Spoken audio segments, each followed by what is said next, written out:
Midwest Box Trucking. In today's video, I want to talk about 5 ways that you can be successful starting a trucking company in 2024. Believe it or not, it's still an influx of individuals looking to enter into this trucking space. More specifically, box trucks and cargo vans in general. So today I wanted to make this video kind of as a blueprint for you guys to start successful trucking companies. So first and foremost, the number one thing that I think that you need to do to start a successful trucking company is to control your overhead. And when I say control your overhead, I'm speaking as in initially, when you start the trucking company. A lot of individuals get excessively expensive trucks with excessively high truck notes. It's a multitude of individuals paying in upwards of $2,000 per month for their commercial insurance for one truck. You'll see individuals go out and get expensive lines of credit with high interest rates. People depend on fuel cards to run their trucks, which ultimately run you in a hole. You run up $800 worth of fuel this week, you pay back $350. That's still $450 that's left over as debt. If you do that 4 weeks in total, I believe that's $1,800 that you've accumulated in debt. See, I'm just kind of explaining to you how individuals increase their overhead when they start trucking companies. So like I said, you have individuals that get high truck notes, expensive insurance. They don't shop around.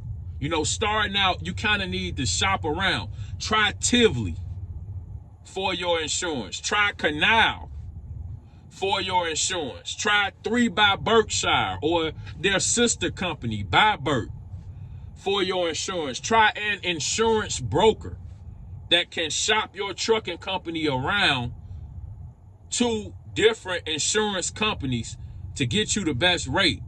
Don't just initially go with Progressive because they're the easiest to get a policy with. And that's how a lot of individuals get themselves in a hole. They immediately go to Progressive. I just had to switch from Progressive to 3 by Berkshire.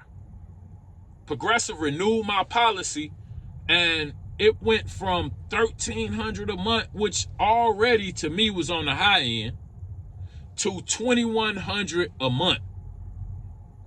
I'm like, I'm out. That's excessively high for a commercial insurance policy on one truck. So what I did was, like I said, I shopped my trucking company around. I've been in business in upwards of 4.5 years.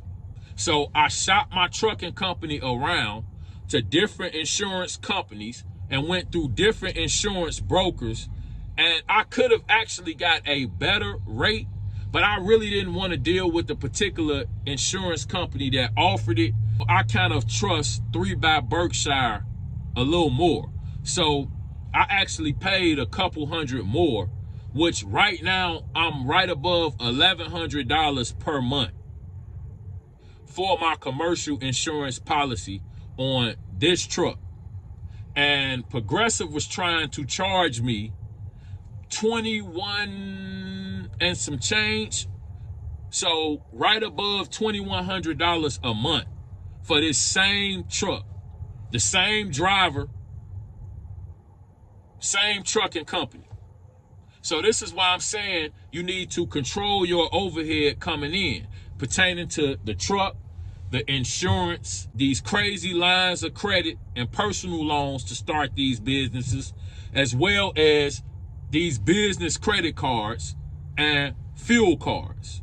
So after controlling your overhead, you're going to want to know your cost per mile, okay? Because knowing your cost per mile is going to help you choose a proper rate per mile So you know how much you're actually profiting for each load that you're running in your cargo van or in your box truck. So, like I said, you need to know your cost per mile as well as your cost per mile for fuel. So you want to know both of these starting out. And your cost per mile for fuel is going to factor into the total of your cost per mile in general. But I'm just saying, you want to know if you're paying 35 or 40 cents per mile for fuel. So you got to know how to calculate that as well. So in general, what I'm saying is you need to know your numbers in order to pick the proper loads to make sure that your business is actually profitable and not running in the red. So that'll be my number 2 piece of advice to you, is to know your cost per mile. Okay, so after controlling your overhead and then knowing your cost per mile, one of the next things that I'm going to tell you to do, which a lot of individuals fail to do, is to pay yourself. Okay, I pay myself $40,000 a year, which in my opinion is a pretty humble yearly salary. But you don't want to go out and get all crazy, and I wouldn't pay myself $80,000 to $100,000 a year. I think that's excessive for a new trucking company.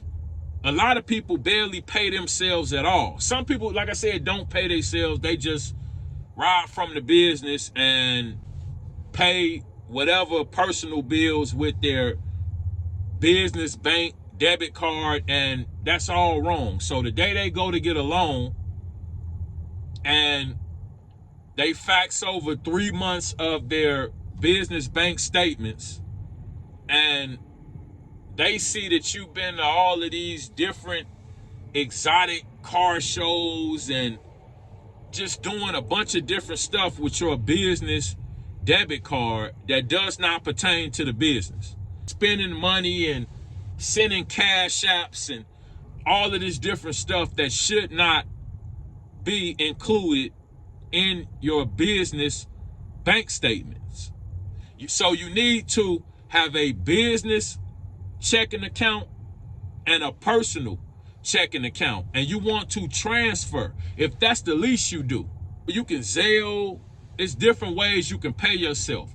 But if you just simply transfer $750 a week from your business bank account to your personal checking account, you'll come out way better than spending the money directly out of your business checking account. So this is kind of what I'm saying. Weekly, when you get your settlement or your payout, you want to pay yourself and immediately transfer those monies into your personal checking account. From that personal checking account is where you want to pay your personal bills, buy your personal items, and do the personal things that you like to do. That's where you spend the money from. It looks way better that you once a week transfer $750 than you spend $250 at this place that doesn't pertain to the business, then $250 at this place that doesn't pertain to the business, and then $250 at that place that doesn't. So, like I said, when you go to get a loan or a line of credit and they're looking at your business checking account, that is not acceptable. You're going to be denied. So you have to pay yourself weekly, and do this starting out from day one.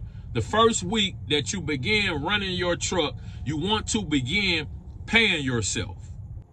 Next, the 4th piece of advice that I will give you guys is to do some route planning and minimize your deadhead.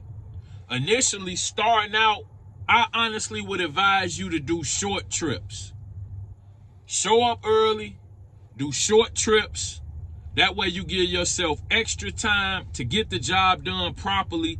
You know you knew. You don't know all of the processes, the policies, and the procedures. So, like I said, I would do short trips and kind of stay in the area starting out just to kind of get a feel for running a truck, and also to give yourself the best possibility for success. On the short trips, they normally pay a higher rate per mile.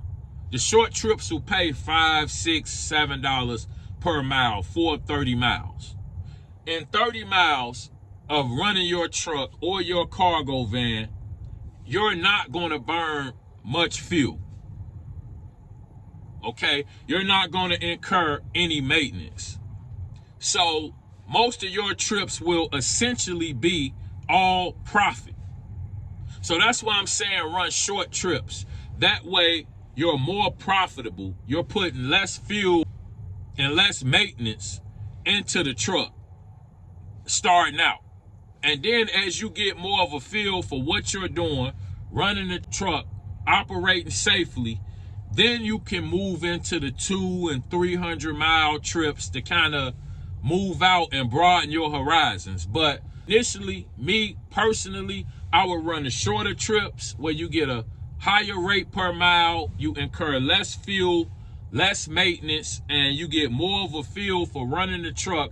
And then you move into the longer trips, 200, 300, 400 miles. And in those trips, you'll kind of get more seasoned to where you'll encounter more obstacles, issues, and different circumstances. And you'll get into different areas because all areas are not equal. Some areas are more hilly. Some areas got smaller, tighter roads.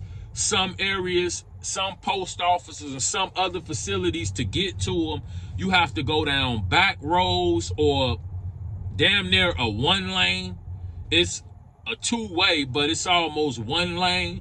We've all been on a lot of those roads. So like I said, once you get into the 200 and 300 mile trips, you'll kind of get more of a feel for running your truck in general. But initially, start with the short trips.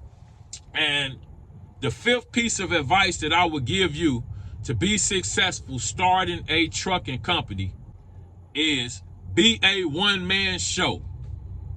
Everybody, when they're starting a trucking company, wants to come in and be the boss.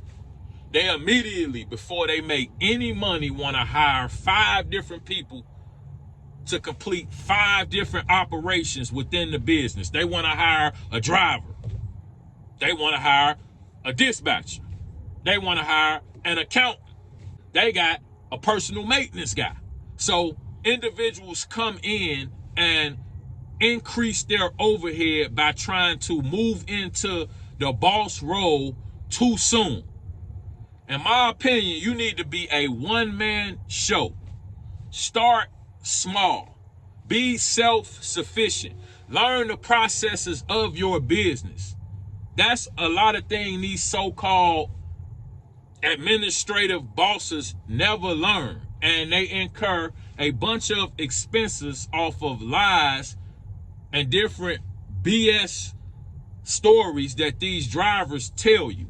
And you don't know what's actually going on because you've never actually been in the truck and ran these accounts on your own till you know what happens on a day-to-day, and if or not somebody's bullshitting you.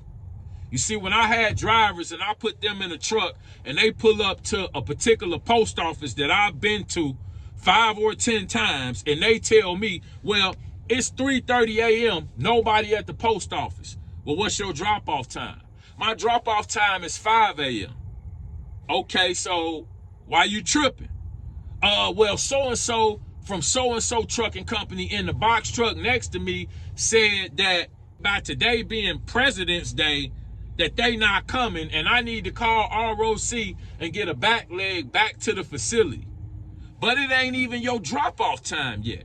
Like, how are you gonna start communicating with ROC about creating a back leg to take freight back and you haven't even went through the due process of waiting until your scheduled drop-off time. I've been through this. So when you're in the truck and this particular person is calling you and saying, hey, it's 3:30 a.m., what should I do? You wait. I've been to that post office 5 or 10 times. First off, and this is exactly what I told the driver, they inside. That post office is 24 hours, little do you know. So if you go to this particular door and ring this particular bell, within 5 minutes, somebody will come let you in. Well, yeah, but I know, but it's President's Day and such next to me said that stop talking to such and such. This is exactly what I said. Stop talking to them. Furthermore, don't talk to nobody else in my truck. Just talk to me. Call me. So pretty much the particular driver that I'm going back and forth with does exactly what I said and went to approach a door. Before this particular driver could even get to the door, somebody within the post office was coming out. Oh, they're here. So I just went through all of that to make a point. If you go through and run these contracts on your own initially and learn the processes, the policies and procedures, you can be more of a help to your drivers. You're able to guide them along from home.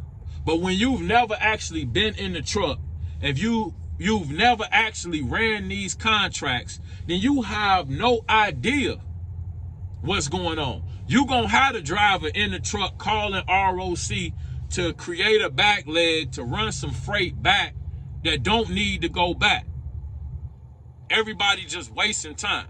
So, like I said, be self-sufficient. Initially, you may have to be the jack of all trades. You may have to be the driver. You may have to be the dispatcher. You may have to be the accountant. Some people, they own mechanic. And so you have to realize that you're going to have to be self-sufficient initially. I wouldn't advise that you try to immediately move into a boss role and start giving out orders and trying to run your business from the crib. Like, I wouldn't advise you to do that. You should want to be proactive and be out here and know what's going on, even if you do have drivers.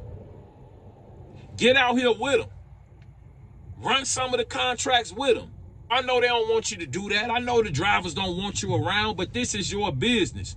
You need to understand what's happening on the day-to-day in order for you to be successful. And that's kind of all I'm saying. So in a nutshell, 5 things that I would advise you to do to be successful starting a trucking company in 2024 is: 1, control your overhead.